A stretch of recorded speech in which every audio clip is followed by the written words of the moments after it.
that you? This must be Pearl, the record keeper. He's going to kill me!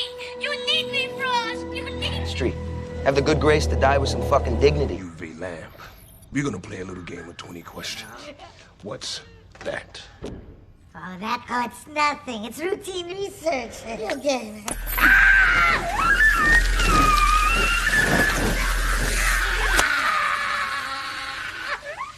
Fragment! A piece of the prophecy! What prophecy? That must have hurt. Chaos explodes inside a hospital room when paramedics rush in with a young pregnant woman. Her throat is torn wide open, blood streaming down her chest. The doctors believe she's been mauled by some wild animal in the streets. They fight to stabilize her, but before they can even stop the bleeding, contractions begin. The team scrambles, cutting her open for an emergency C-section. Out comes a baby boy, crying and alive, while the mother fades into silence. Years fly by. The camera shifts to a young couple pulling up to what looks like an underground party. But it's no club. It's a massive industrial freezer hidden beneath the city. At the door, a heavy-set guard blocks their way until the woman suddenly pulls her date into a passionate kiss. Only then does the door open, granting them entry into the chaos within. The bass is pounding. Neon strobes cut across the packed crowd. The boyfriend loses his date almost instantly in the surge of bodies. As he struggles through the mob, a strange drop of red liquid lands on his hand. He looks up. More drops. Then, without warning, the sprinklers explode overhead. But it's not water raining down, it's blood. The crowd roars, arms lifted high as crimson showers soak them in ecstasy. Music merges with screams, and the boy realizes too late he's in the middle of a nightmare. He slips on the sticky floor, terror on his face, just as heavy boots land in front of him. He looks up and sees him, Blade. The Daywalker stands tall. The blood rain halts. For the first time, the crowd hesitates. They know what's coming. Then the slaughter begins. Steel flashes. Vampires scream. Blade cuts through the chaos like a storm of vengeance. Come on, Daywalker! Hey! I'm gonna rip your fucking head off! Security tries to stop him, but are shredded within seconds. That's him! Get him! Fuck him up! We're gonna jack you up! Make him hurt! Bang!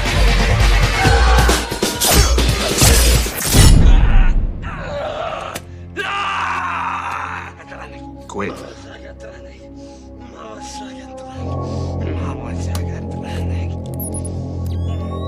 Thought I might try fire in regards to Frost. Please don't. When the cops finally arrives, all they could find is a pile of burning ash and one traumatized survivor. Blade is already gone. The charred remains of the vampire are taken to the morgue. Doctors prepare for an autopsy, clueless about what they're dealing with. The corpse suddenly twinges at a doctor's throat. Chaos floods the hallway as alarms blare. Then, like a shadow, Blade returns. His sword slices through the creature, dismembering it in seconds. He raises his weapon over a bitten doctor, ready to end her before she turns. But in her face, he sees a memory, his mother. The woman torn open years ago. His hands freeze. He can't kill her. Instead, he grabs her and storms into the night as bullets from police chase him down alleys. The injured doctor's name is Karen Johnson. Blade takes her to a hidden safe house where his mentor, Abraham Whistler, waits. Whistler knows what's coming. He warns Blade that Karen will turn soon, but when he sees her medical ID, he stops. Maybe, just maybe, there's a chance. Give her 50-50. She makes it through the night. He prepares a brutal treatment, a garlic-based serum injected directly into her veins. Karen screams in agony as the poison tears through her body, burning away the infection. Meanwhile, in the shadows of luxury towers, the Vampire Council gathers. The elders are furious. They speak of the Bloodbath Massacre, blaming a reckless young vampire named Deacon Frost.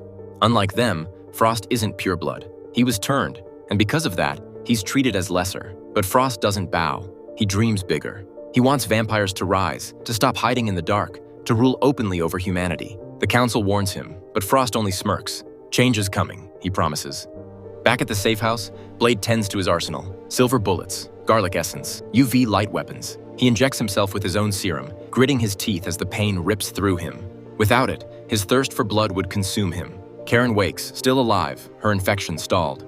She explores the armory, accidentally touching Blade's sword, only to watch it sprout hidden spikes, a trap for anyone foolish enough to grab it. Whistler explains the truth. Vampires exist. They are everywhere, hiding behind wealth and politics, using human familiars to serve them in exchange for the promise of immortality. Karen doesn't want to believe it, But after the bloodbath, after the corpse that refused to die, she knows she can't deny it anymore. Meanwhile, Frost breaks into a restricted vampire archive, scanning ancient scrolls with modern computers. He searches for something old, something powerful. The elders know he's meddling with forces beyond his rank, but Frost doesn't care. He's discovered a prophecy, one that could make him unstoppable. Karen tries to return to her old life, but it's too late. In the elevator of her apartment building, she notices strange tattoos etched into the necks of strangers. At home, she barely has time to breathe before a knock rattles her door. A police officer steps inside, but his eyes are cold, his tone cruel. When she fights back, her garlic spray fizzles uselessly. Panic surges through her until Blade storms through the door. The hunter exposes the truth. The cop isn't a vampire. He's a familiar, a loyal human servant marked with the tattoo of his master. And that master is none other than Deacon Frost. Up to? Oh, great. Now you're robbing her. You gonna rob me too? How do you think that we fund this organization, huh? Exactly to march of dimes. Chaos deepens when Blade and Karen open the trunk of the Familiar's police cruiser. Inside, they find coolers packed with stolen donor blood, undeniable proof of the vampire network at work. Before Blade can interrogate him further, the servant breaks free. Karen holds Blade back, and in the confusion, the Familiar escapes into the night.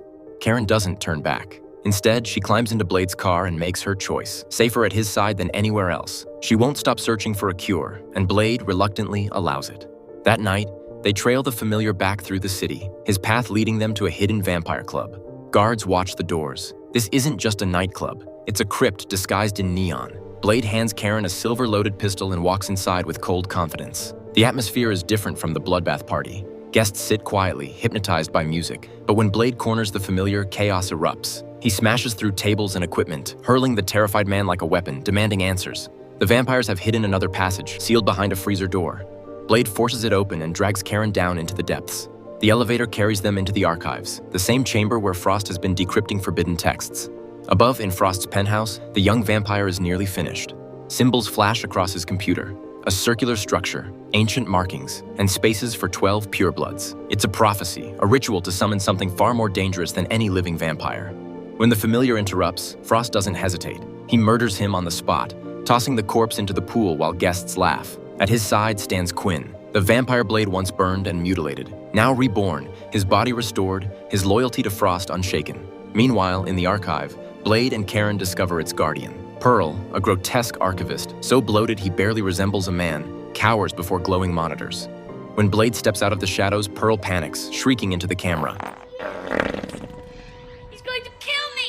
You need me, Frost! You need me! Frost coldly tells him to die with dignity Have the and good cuts grace the to feed. die with some fucking dignity. Blade answers with ultraviolet light, searing Pearl's flesh until he confesses. The prophecy is real. Frost needs 12 pureblood vampires, an ancient ceremony meant to awaken Magra, the blood god, and something more, something he has yet to reveal. Blade leaves Karen to guard Pearl with the UV lamp and pushes deeper into the restricted vault. Inside lies a locked chamber. He blasts it open, uncovering the original scrolls. But what looks like a helpless girl waiting inside is a trap. She launches at him with inhuman speed, hurling Blade across the room as more vampires pour in. Quinn leads the charge, sneering with his fully regenerated hand, proof of his defiance. The fight is brutal.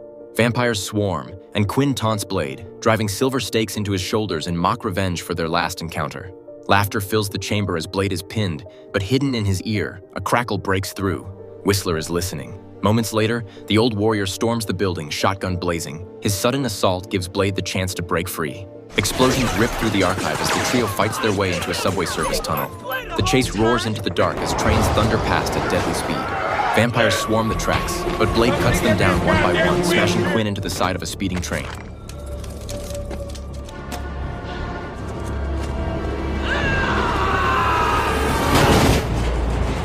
What are you gonna do? Oh my God! Blade and Karen cling to the side of a roaring subway train, vanishing into the night while the surviving vampires scatter behind them. Back at the hideout, the hunter injects himself with serum, his jaw clenched against the pain. For the first time, he explains to Karen what he really is. Not fully vampire, not fully human, but something caught between. Later, Whistler fills in the rest of the story. He remembers meeting Blade at just 13, a feral boy feeding on the blood of vagrants. At first, Whistler tried to kill him, until he realized the truth. Blade's mother had been bitten during pregnancy, and her death left behind a child twisted by the infection. The result was the Daywalker, vampire strength and speed, yet able to walk in sunlight and resist silver. His curse is hunger that never disappears, eased only by the serum. Whistler's own past is marked by loss. A vampire once slaughtered his wife and daughters. Since then, he has lived only for the hunt, and now he warns Karen. Frost is planning something bigger than anyone can imagine. In Blade's room, Karen tells him she understands who he is. Blade answers coldly that she doesn't. Not fully. He isn't human, not really. His mission has always been personal, hunting the monster who murdered his mother and cursed his life. Meanwhile, in Frost's penthouse, Quinn returns battered and mocked, only to be reminded of his master's command. Blade must be captured alive. At dawn, Frost stages a brutal display of power. On a desolate shoreline, he drags the ancient Elder Gitano into the light, ripping the fangs from his mouth before forcing him to kneel. As the first rays hit, the Elder ignites into ash. Frost watches with his lover at his side, savoring the moment as if it were a coronation. Soon after, he claims the empty seat at the Vampire Council and demands 12 purebloods for a ritual, the final step toward awakening La Magra, the blood god. Back at the hideout, Blade and Whistler study fragments stolen from the archives. The scrolls hint at Frost's plan, and Karen works with new determination. In her lab, she develops a compound that makes vampire blood boil on contact, exploding under her microscope. Drawing Blade's blood for more research, she also discovers Whistler's secret. He's dying of cancer.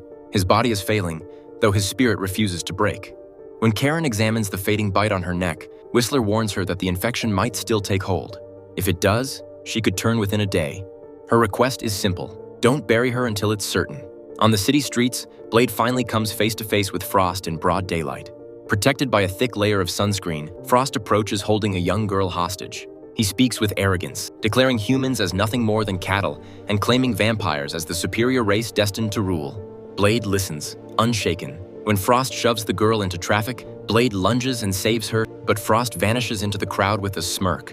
At the hideout, Karen and Whistler test her experimental serum, hoping it might cure newly turned vampires, or maybe even control Blade's hunger. But before they can finish, the vampires strike. The safe house is overrun. Despite fighting savagely, Karen is captured, and Whistler is left broken and bleeding. When Blade returns, he finds only carnage. Whistler lies in a pool of blood, clinging to life. With his final breaths, he tells Blade the truth. Frost doesn't just want to awaken La Magra. He needs Blade, the Daywalker himself, as the key. Blade refuses to watch his mentor suffer, but Whistler forces the choice. Placing a pistol in his old friend's hand, he asks for mercy. A single gunshot echoes through the empty warehouse, and Whistler is gone.